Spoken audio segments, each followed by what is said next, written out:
En el nombre del Padre, del Hijo, del Espíritu Santo. Amén. Ven Espíritu Santo, y llena los corazones de tus fieles, y enciende en ellos el fuego de tu amor. Envía tu Espíritu Creador, y se renovará la faz de la tierra.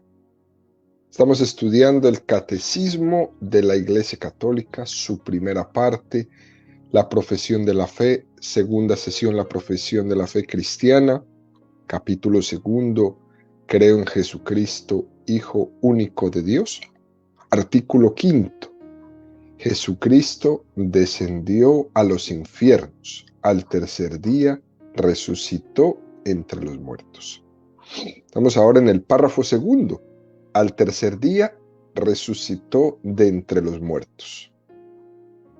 En el primer apartado, el Catecismo ha dedicado 9 números, del número 639 al 647, a desarrollar el tema que tiene como título el acontecimiento histórico y trascendente.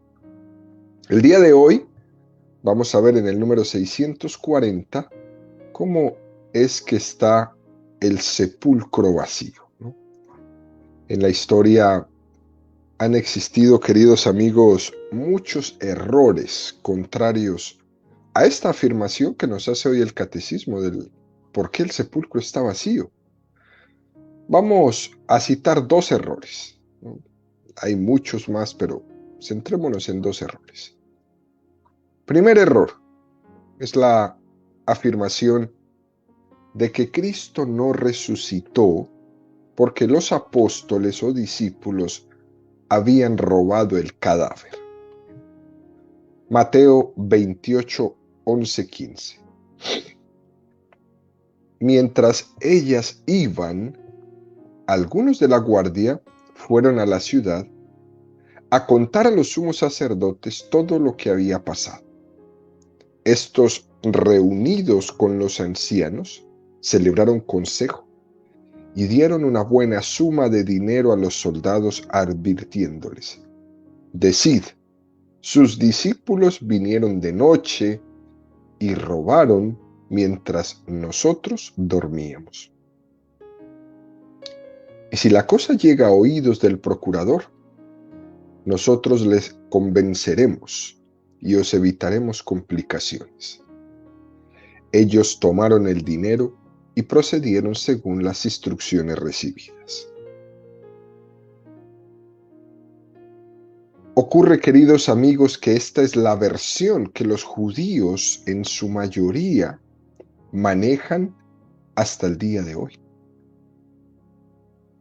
Era una afirmación muy arriesgada para los soldados, porque existía en ese tiempo nada menos y nada más que la pena de muerte para los soldados que se durmieran durante la guardia.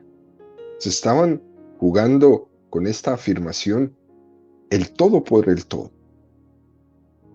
Los judíos, siendo conscientes de la trascendencia que podía tener que el sepulcro estuviera vacío, inventaron y sobornaron a los soldados, ¿no? Vuelvo y repito, esta es una versión que es hasta el día de hoy quizás la versión más usada, ¿no? Jesús no resucitó porque los apóstoles o discípulos habían robado su cadáver. Segundo error es el de que Cristo no murió, sino que Cristo en la cruz había padecido una especie de catalepsia, y cuando lo dejaron en el sepulcro, allí se reanimó. Ellos afirman que no es que resucitó, sino que no había muerto del todo. Es un error tremendo, tremendo. Es difícil incluso hacer esto compatible con lo que era una crucifixión romana, con aquel signo último incluso del soldado romano traspasándole el pecho con una lanza. Es decir, que que no estaba muerto, que no murió, que estaba dormido o que sufrió una catalepsia y después de 3 días volvió a la vida, se reanimó, ¿no? Bueno, pues ante estos y muchos más ataques contra la verdad de la resurrección, queridos amigos, nosotros los creyentes debemos decir, la resurrección de Jesucristo es algo que escapa y trasciende nuestra historia, que pasa a la vida eterna, que deja huellas en la historia como estas: el sepulcro vacío, las vendas en el suelo, la piedra del sepulcro estaba corrida. La resurrección de Jesucristo es una anticipación del estado glorioso que tendrán los cuerpos al final de la historia. En Jesús estamos viendo lo que ocurrirá por su gracia en nosotros en la resurrección final, como ya está presupuestado en la Santísima Virgen María, que ha sido asunta a los cielos en cuerpo y en alma. Cuando la Virgen se ha aparecido en Guadalupe, en Lourdes, en Fátima, la Virgen se aparece en cuerpo y alma. Pero el cuerpo es invisible. Únicamente lo veían por una gracia especial los videntes o el vidente. Solo la veía Juan Diego, solo la veía San Bernardet, solo lo veía Lucía, Francisca, Jacinta. Estaba ahí el cuerpo, pero solo lo podían ver ellos. Algo así tenemos que decir del cuerpo resucitado de Jesucristo, ¿no? Es un cuerpo que está en la vida eterna, que se puede hacer visible para sacudir la incredulidad de los apóstoles en unos momentos determinados. Pero de hecho, el cuerpo resucitado es invisible, porque no está sujeto en el tiempo, está en la vida eterna. Esto es muy importante, queridos amigos, pues que lo tengamos claro, porque los errores en contra de la resurrección son muchos, son varios, y se usan en estos momentos de tanta confusión por parte de las sectas. Se usa cualquier tipo de argumento antiguo haciéndolo parecer como nuevo para confundir a los creyentes. Número 640 del Catecismo dice: ¿por qué buscar entre los muertos al que vive? No está aquí, ha resucitado.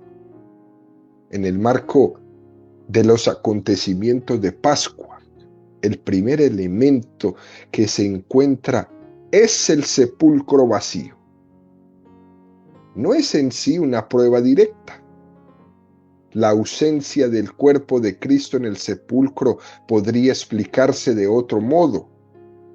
A pesar de eso, el sepulcro vacío ha constituido para todos un signo esencial.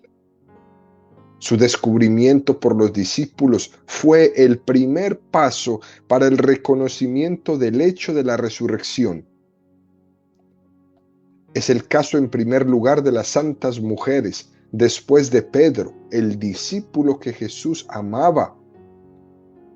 Juan afirma que al entrar en el sepulcro vacío y al descubrir las vendas en el suelo, vio y creyó. Eso supone que constató en el estado del sepulcro vacío que la ausencia del cuerpo de Jesús no había podido ser obra humana y que Jesús no había vuelto simplemente a una vida terrenal como lo había sido el caso de Lázaro. Qué número tan precioso este que nos ofrece el catecismo esta mañana, queridos amigos. Nosotros necesitábamos unos signos de Dios y por su misericordia nos los dio.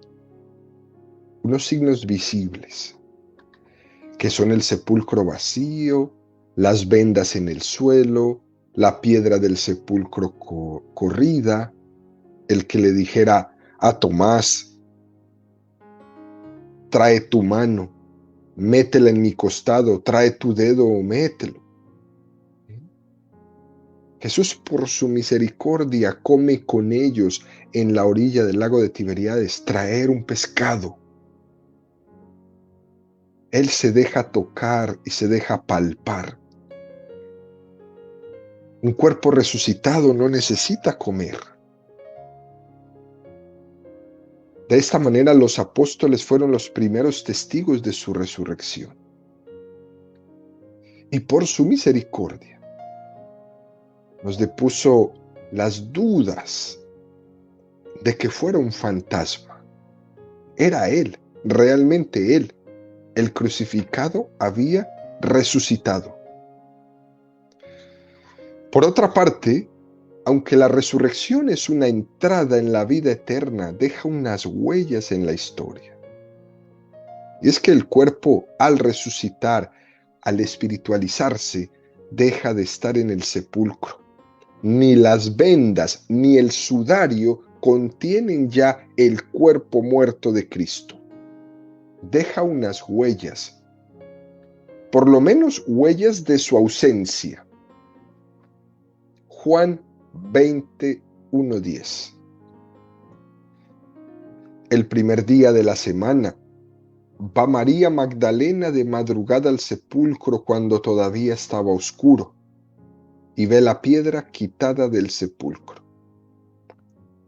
Echa a correr y llega donde Simón Pedro y donde el otro discípulo a quien Jesús quería y le dice: se han llevado del sepulcro al Señor y no sabemos dónde le han puesto. Salieron Pedro y el otro discípulo y se encaminaron al sepulcro. Corrían los dos juntos, pero el otro discípulo corrió por delante más rápido que Pedro y llegó primero al sepulcro. Se inclinó y vio las vendas en el suelo, pero no entró. Llega también Simón Pedro siguiéndole. Entra en el sepulcro y ve las vendas en el suelo y el sudario que cubrió su cabeza, no junto a las vendas, sino plegado en un lugar aparte. Entonces entró también el otro discípulo, el que había llegado primero al sepulcro, vio y creyó, pues hasta entonces no habían comprendido que según la Escritura, Jesús debía resucitar de entre los muertos. Los discípulos entonces volvieron a casa. Es sorprendente el impacto que tuvo en Pedro y en Juan el entrar al sepulcro, encontrarlo vacío y ver las vendas en el suelo. Y dice el texto del Evangelio: entró, vio y creyó, pues hasta entonces no había entendido. 3 verbos preciosos: entrar, ver, creer. Es una invitación a una espiritualidad total. En nuestra vida de búsqueda, lo que necesitamos es entrar al conocimiento, al encuentro, a la amistad con Jesús. Voy a entrar a esa amistad con Jesús en el momento de mi bautismo de una vez para siempre. Entro en la vida de gracia que me regalaron mis padres cuando me llevaron al bautismo. Y después voy a ir viendo. Voy a ver lo que me presentan, voy a ver lo que me enseñan en la catequesis, voy a ver lo que me enseñan en el testimonio de vida mis padres, mis catequistas, mis sacerdotes. Voy a ver los milagros que Dios ha obrado en mi vida. Voy a ver el milagro de la creación cada vez que abro los ojos. Voy a ver. Y al ver, creer. ¿cómo no creer en Dios si hoy estoy vivo? ¿Cómo no creer en Dios si nos ha regalado esta preciosa lluvia que vuelve esta naturaleza del verde más espectacular que hayamos visto? ¿Cómo no creer en Dios? Entró, vio y creyó. En la película de La Pasión de Cristo, de Mel Gibson, en la escena de la resurrección, no sé si recuerdan los que la hayan visto, se ve cómo entraba luz en el sepulcro porque la piedra estaba siendo corrida. Y también logramos ver cómo todas las vendas en el sudario donde estaba amortajado el cuerpo de Jesús se van como desinflando, dando a entender cómo el cuerpo de Cristo estaba espiritualizándose. Y ya las vendas no lo podían contener, las estaba como traspasando. Lógicamente el cine, ¿no? Pero algunos expertos en la Sagrada Escritura habían dado algunas apoyaturas importantes para representar este momento de la resurrección de Jesucristo. De hecho, queridos amigos, hay un reto importante para nosotros y es el poder entender ese texto de Juan 20, ¿no? Ese texto donde se le da tanta importancia al tema de las vendas. Estaba el sudario, estaban las vendas, pero no estaba el cuerpo. Fíjense cómo en el texto original en griego, a la hora de decir Juan el cómo estaban los lienzos y las vendas, utiliza un verbo, keimalá. Este mismo verbo se utiliza en griego cuando alguien ha sufrido una picadura de mosquito o de avispa, donde le produce una hinchazón en el lugar donde le pica la avispa. Y cómo esa hinchazón se va deshinchando poco a poco. Cuando te pica una avispa en griego, también se usa el verbo keimalá, como diciendo, se ha deshinchado. Después de tener una veta grande, se va deshinchando poco a poco. Keimalá. Es lo que Juan quiere expresar en el Evangelio. Es el verbo que utiliza para decirnos cómo vio las vendas deshinchadas. Este signo de las vendas deshinchadas que a Juan le conmovió es el de ver que las vendas no habían sido quitadas, sino que las encontró aplanadas, alisadas, como si el cuerpo ha salido de ahí sin haber quitado las vendas. No hubo un forcejeo, como cuando uno se está levantando de la cama que tira la cobija para un lado. No, no sucedió eso. Las vendas estaban aplanadas, porque lo que sucedió fue una deshinchazón. El cuerpo resucitado de Jesús traspasa esas vendas sin tener que quitarlas. Es lo mismo que sucede en la imagen de la Santísima Virgen María de Guadalupe.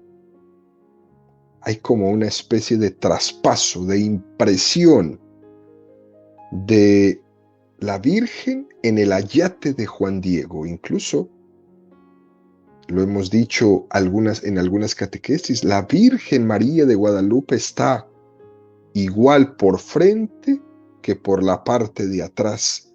Solo que en la parte de atrás de la imagen de Santa María de Guadalupe no hay color, está solamente a blanco y negro, y por frente está el color.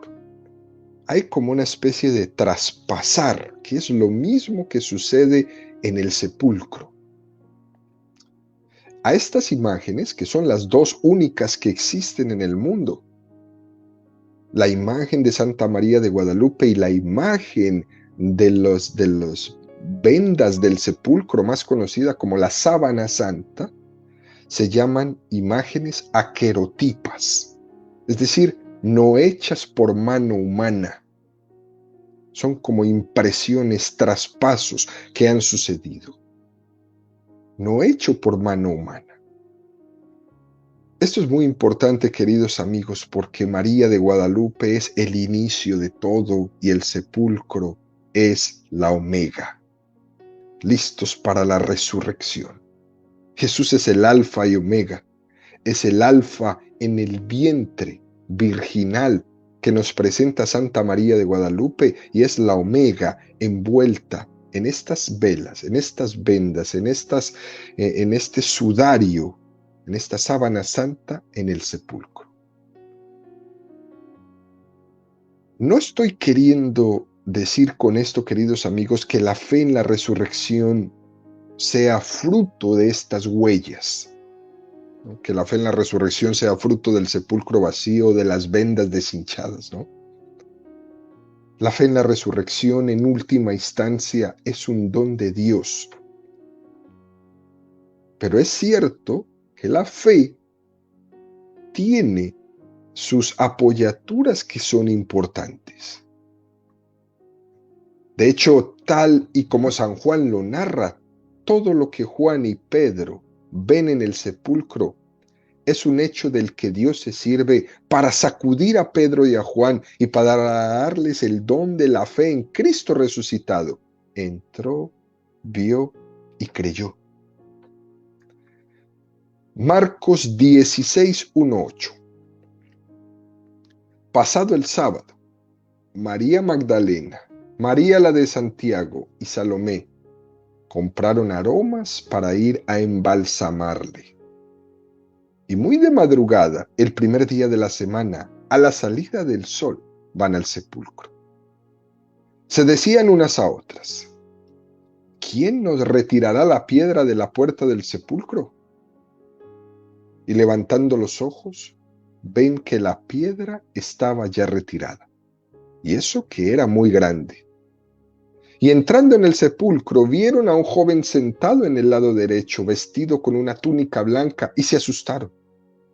Pero él les dice: no os asustéis. ¿Buscáis a Jesús de Nazaret, el crucificado? Ha resucitado, no está aquí.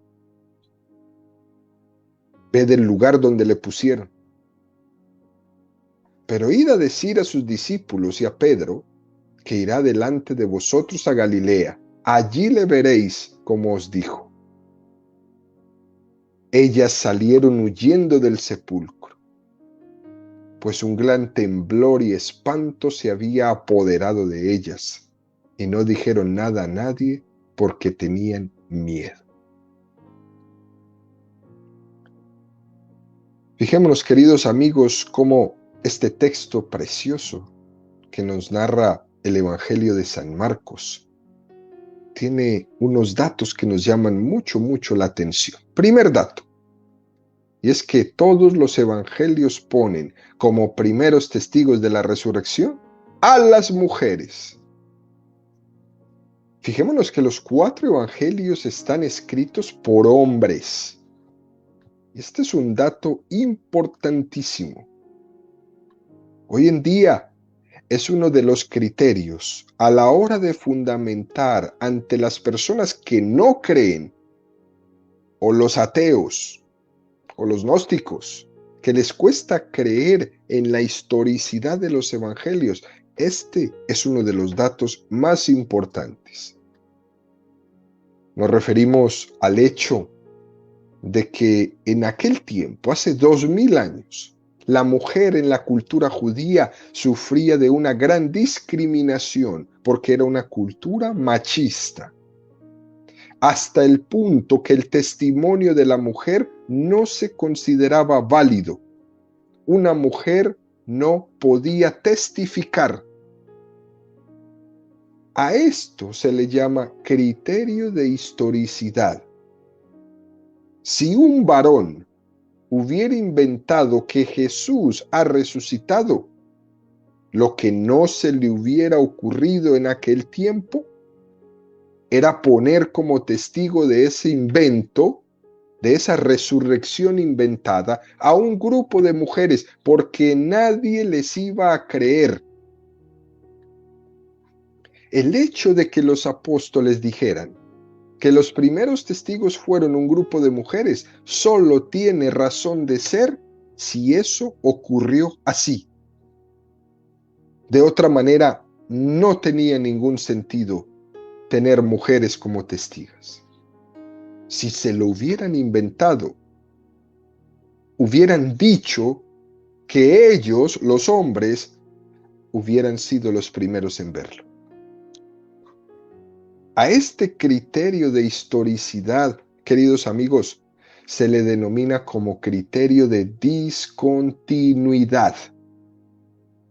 Cuando una cosa que dice el Evangelio va en contra de los intereses de los que lo estaban narrando, es que evidentemente tuvo que ser histórico. Nadie inventa una cosa en contra de sus intereses. Esto es un dato importantísimo para nosotros. Segundo dato, cuando se habla de que ese grupo de mujeres va a embalsamar el cuerpo a primera hora.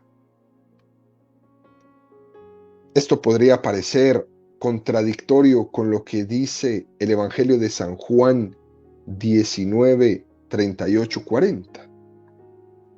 Después de esto, José de Arimatea, que era discípulo de Jesús, aunque en secreto por miedo a los judíos, pidió a Pilato autorización para retirar el cuerpo de Jesús.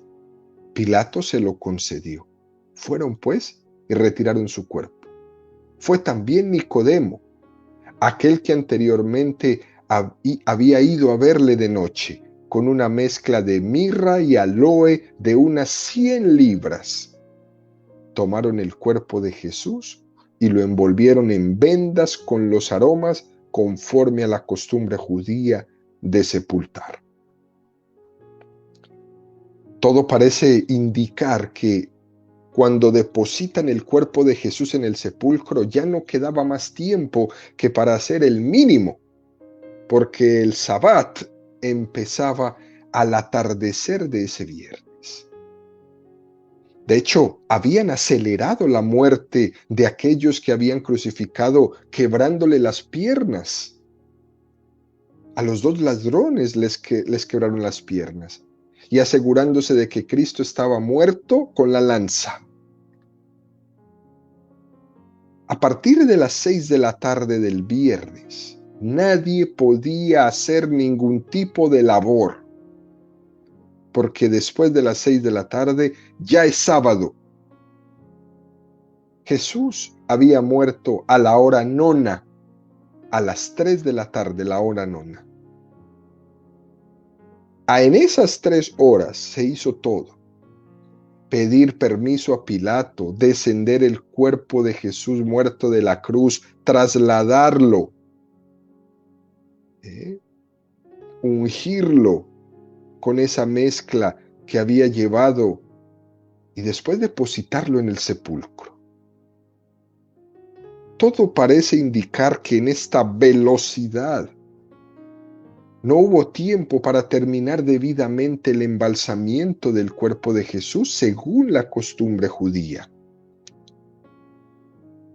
Porque el embalsamiento era todo un ritual, como dice San Juan, conforme a la costumbre judía de sepultar.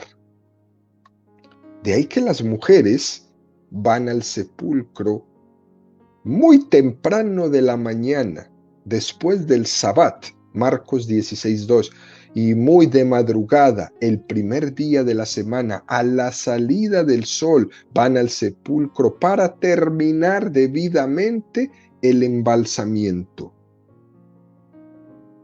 Posiblemente esa mezcla de mirra con aloe que había llevado Nicodemo sea la misma que hayan llevado estas mujeres, pudo haber sido.